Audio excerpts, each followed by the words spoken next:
menarik dalam HUT Partai Hanura yang digelar di JCC Senayan, Jakarta, Rabu 21 Desember kemarin. Dan menariknya adalah kehadiran Presiden Jokowi sekaligus Wakil Presiden Ma'ruf Amin dalam HUT Partai Hanura. Karena baru sekali ini HUT partai politik yang dihadiri Presiden sekaligus Wakil Presiden. Seolah hal ini memberikan makna bahwa Hanura masih lebih penting dari Partai Nasdem. Saat HUT Partai Nasdem kemarin, Presiden Jokowi tidak hadir dan bahkan sekedar memberikan ucapan selamat melalui video pun tidak dilakukan sama sekali. Ini jelas sebuah makna tegas bahwa Nasdem sudah bukan prioritas lagi bagi Jokowi. Apalagi dalam pidato Jokowi di HUT Partai Hanura kemarin juga mengatakan bahwa Partai Hanura selalu tegak lurus, tidak tengok kanan tengok kiri dalam mendukung pemerintah. Seolah memang Presiden Jokowi ini menyindir salah satu partai. Dan kita semua sudah jelas tahu dong ya. Apapun perkataan dari Presiden Jokowi, pasti selalu punya maksud dan tujuan tertentu. Tapi paling enak memang koalisi itu ya dengan Hanura.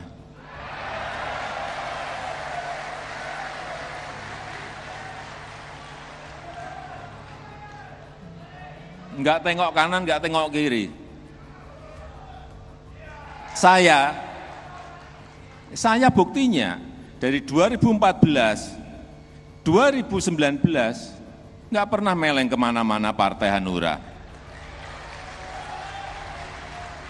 Konsistensi itu yang penting dalam membangun negara ini. Penting sekali.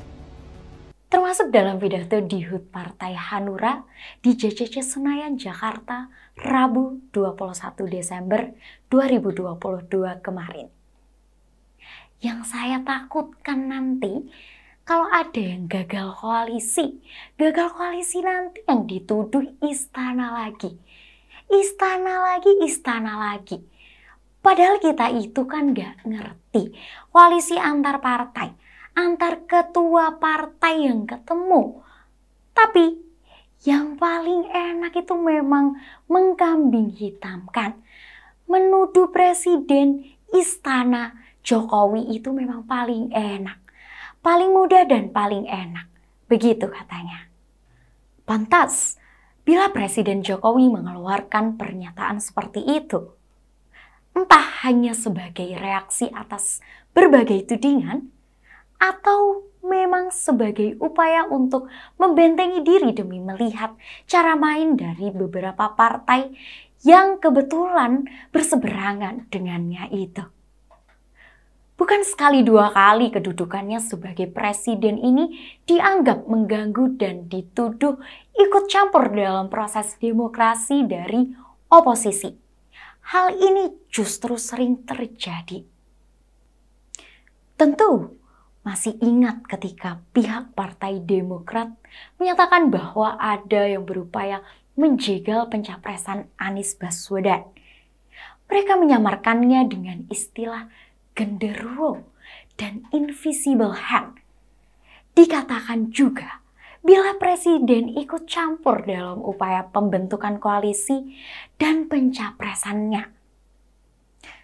Terbaru, terkait dengan verifikasi partai politik peserta pemilu 2024, di mana Amin Rais menuduh ada gigantic power yang tidak menginginkan keikutsertaan partai umat bentukannya untuk ikut dalam pemilu 2024 nanti. Amin Rais bertekad akan melawan segala hambatan. Partai Umat akan mengajukan gugatan ke Bawaslu karena dinyatakan tidak lolos verifikasi faktual yang dilakukan oleh KPU sehingga tidak bisa ikut pemilu 2024 nanti. Nampaknya atas perintah kekuasaan politik yang besar, Partai Umat di-single out, jadi diangkat sebagai satu-satunya yang disingkirkan sehingga Partai Umat tidak bisa mengikuti pemilu 2024. Amin Rais juga berkata bahwa pihaknya sudah membentuk tim advokasi hukum yang diketuai oleh Denny Indrayana, Wakil Menkumham era Presiden SBY, untuk mengupayakan cara-cara yang bisa ditempuh, terutama membawa gugatan Partai Umat ke Bawaslu. Dan setelah pertemuan dengan Bawaslu, Badan Pengawas Pemilu itu memutuskan Partai Umat diberikan kesempatan untuk mengikuti verifikasi ulang. KPU diperintahkan kembali menggelar rapat pleno penetapan partai peserta pemilu dan pengundian nomor urut pada 30 Desember 2022.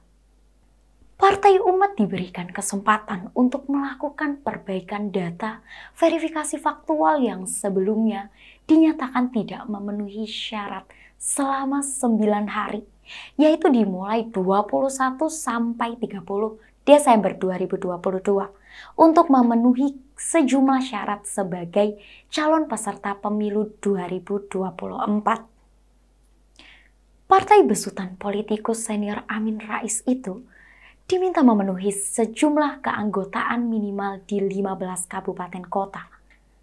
Masing-masing 5 kabupaten di Nusa Tenggara Timur atau NTT dan 10 kabupaten kota di Sulawesi Utara. Nah, terbukti kan bahwa Presiden Jokowi ini dan istana tidak ada intervensi apapun kepada KPU dan Bawaslu perihal lolos tidaknya partai politik untuk ikut pemilu.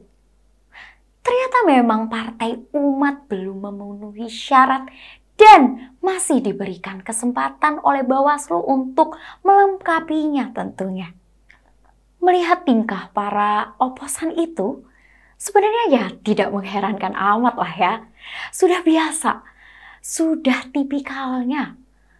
Belum sudah tuduh sana sini begitu sadar bahwa mereka ternyata sebegitu lemahnya.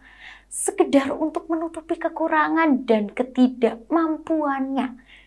Menyalahkan pihak yang berseberangan tentu adalah cara yang paling menyenangkan bagi mereka itu. Padahal sejauh ini juga tidak terbukti bahwa istana ikut campur dalam proses demokrasi yang mereka lakukan itu. Ketika partai itu, PKS, Demokrat, dan juga Nasdem masih bebas-bebas saja melakukan komunikasinya, tidak ada upaya penghalangan. Anies pun juga dibiarkan menikmati safari politiknya. Karena dengan begitu wajah Anies masih akan selalu ada di media, terutama di TV yang dimiliki oleh Ketum Nasdem. Anies sangat butuh itu. Dia butuh wajah dan namanya masih selalu muncul di media agar masyarakat tidak lupa dengan dia. Karena praktis, setelah dia tidak menjadi Gubernur DKI Jakarta, pastinya sudah tak ada media yang akan menyorot dia tentunya. Dengan safari politik ke beberapa daerah dan selalu disambut oleh kader Partai Nasdem itu, membuat Anies masih selalu nongol di media.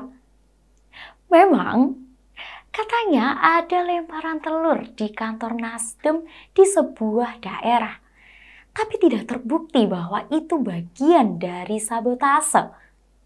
Ada juga penolakan di Aceh, tapi itu karena tidak izin. Dalam salah satu pertemuan dengan massa, panggungnya pernah juga roboh, ambruk, tapi itu juga bukan upaya untuk menjegalnya loh. Semua masih wajar. Kegiatan Anies juga tidak dianggap pelanggaran oleh KPU. Pihak yang paling berkompeten justru di bidang penyelenggaraan pemilu. Tidak ada upaya untuk menahan agar tidak ada kegiatan Anies dada-dada di hadapan para pemujanya.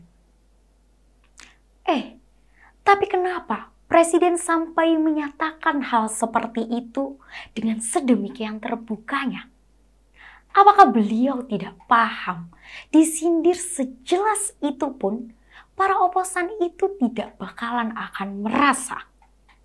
Atau Pak Jokowi sudah punya feeling bahwa koalisi yang sedang mereka upayakan bangun itu sedemikian rapuhnya, sehingga rawan gagal?